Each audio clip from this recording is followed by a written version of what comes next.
nous avons vu le principe du GPS en étant avec des émetteurs terrestres, mais bien sûr, le GPS lui utilise des satellites.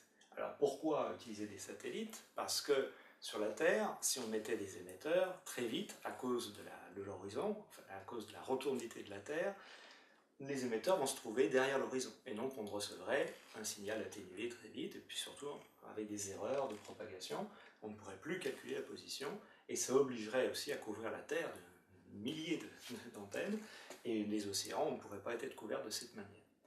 Donc, ce qu'on va faire, c'est qu'on va placer les émetteurs finalement en l'air, dans des satellites, qu'on va placer sur des orbites donc à 20 000 km de distance, qui par rapport à la Terre, c'est quand même très éloigné. Mais l'avantage, on voit très bien qu'un satellite arrose d'emblée pratiquement un tiers de la surface de la Terre, donc va couvrir des très grandes zones. Donc on va comme ça mettre sur orbite plusieurs satellites qui vont se mettre tout autour de la Terre, sur plusieurs orbites différentes, donc ce qu'on appelle toute la constellation du GPS, et qui va permettre qu'à tout moment, sur la surface de la Terre, on ait en vision facilement 4, 5, 8, 9, voire 10 satellites simultanément, qui vont nous permettre de calculer notre position.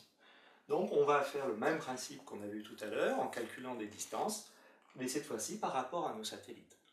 La difficulté, c'est que les satellites sont mobiles, puisqu'ils tournent autour de la Terre. À cette distance, ils font à peu près 2 tours par jour, hein, ils font même exactement 2 tours par jour. Et il va donc falloir connaître exactement la position du satellite au moment où il envoie son signal pour calculer la distance. Donc à tout instant, il faut savoir exactement, très précisément, où se trouve ce satellite.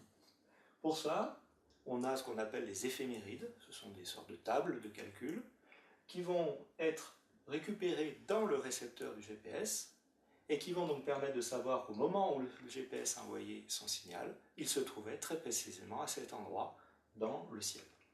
Donc si on sait la position du GPS et avec le calcul de distance qu'on faisait précédemment, eh bien on arrivera à se géolocaliser sur la Terre. Donc comment transmettons ces éphémérides? Eh bien c'est le satellite lui-même qui va les envoyer. Plus exactement, les satellites vont envoyer les éphémérides de la constellation de satellites. Sauf que la transmission de ces données, c'est à un débit très faible par rapport à un débit de l'Internet aujourd'hui, on a des débits beaucoup plus faibles. Donc récupérer la totalité des éphémérides va prendre plusieurs minutes, voire dizaines de minutes. Donc lorsqu'on démarre un GPS pour la première fois, eh bien, il va falloir attendre un certain temps qu'il récupère ces éphémérides, ce qui explique qu'il va mettre beaucoup de temps à donner la première position quand on allume à froid un GPS. Parce qu'il faut qu'il récupère donc ces tables. Alors que le calcul de la position, lui, peut se faire quasiment instantanément. On peut calculer une position par seconde dès lors qu'on a la position exacte des satellites. L'autre problème, c'est comment calcule-t-on ces éphémérides? Eh bien, ce sont des stations terrestres qui contrôlent la constellation, qui en permanence vérifient où se trouvent les satellites et permettent de recalculer, de corriger ces tables pour être transmis au système. Donc, nous avons vu que le GPS, grâce à ce système de satellites, va nous permettre de nous localiser n'importe où dans la Terre avec une très grande précision. La précision est de l'ordre typiquement de 5 mètres si on est dans le meilleur des cas. Malheureusement, cette précision peut baisser par tout un ensemble de choses. Premièrement, le signal doit être parfaitement visible du satellite. Si on se trouve en forêt, on a un feuillage qui se trouve au-dessus de nous qui va atténuer le signal et va le dégrader et va donc limiter la précision. La pluie également peut limiter la précision.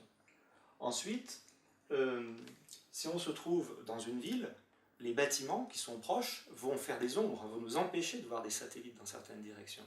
Ça va même au pire, quand on est dans une rue étroite avec des bâtiments très élevés, on a ce qu'on appelle l'effet canyon, on ne voit finalement plus que les satellites qui sont dans l'axe de la rue.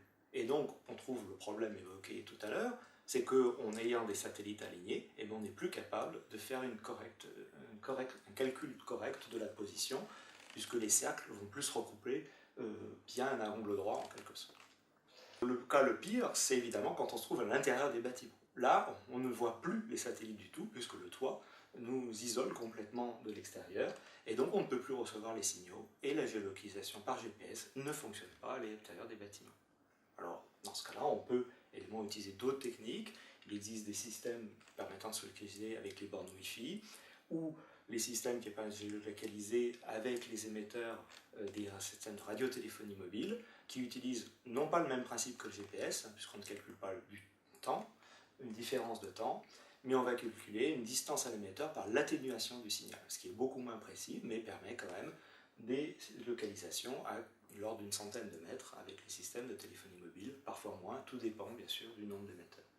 Alors sinon, dans les facteurs qui ont dégradé le signal aussi GPS, maintenant on sait on est à l'air libre, eh bien l'atmosphère n'est pas homogène et va donc, en fonction des nuages, de la pluie ou même de différentes choses, va faire varier la vitesse de la lumière en réalité qui n'est pas aussi constante que ça. En fait elle est constante dans le vide, mais l'atmosphère justement ce n'est pas du vide. Donc cette variation de la vitesse de la lumière fait évidemment une variation, introduit une imprécision dans les mesures, et qu'il va falloir essayer de compenser. Donc les GPS en général compensent cette variation due à l'atmosphère par un calcul à peu près systématique, simplement par rapport à la hauteur du satellite sur l'horizon, ils font une correction du signal. Il y a également des phénomènes qu'il a fallu corriger, c'est que le satellite qui va sur son orbite est très rapide par rapport à la personne qui est sur le sol. Eh bien, les lois de la relativité restreinte, celles qui ont été énoncées par Einstein, s'appliquent et le temps du satellite est en fait plus court que le temps terrestre. Donc, on a un décalage de temps qui fait que l'effet relativiste introduit une erreur. Bien sûr, elle est parfaitement calculable, celle-là, et on la compense, elle est même compensée à la base, c'est que l'horloge qui était mise par le satellite est légèrement en avance pour compenser cette erreur.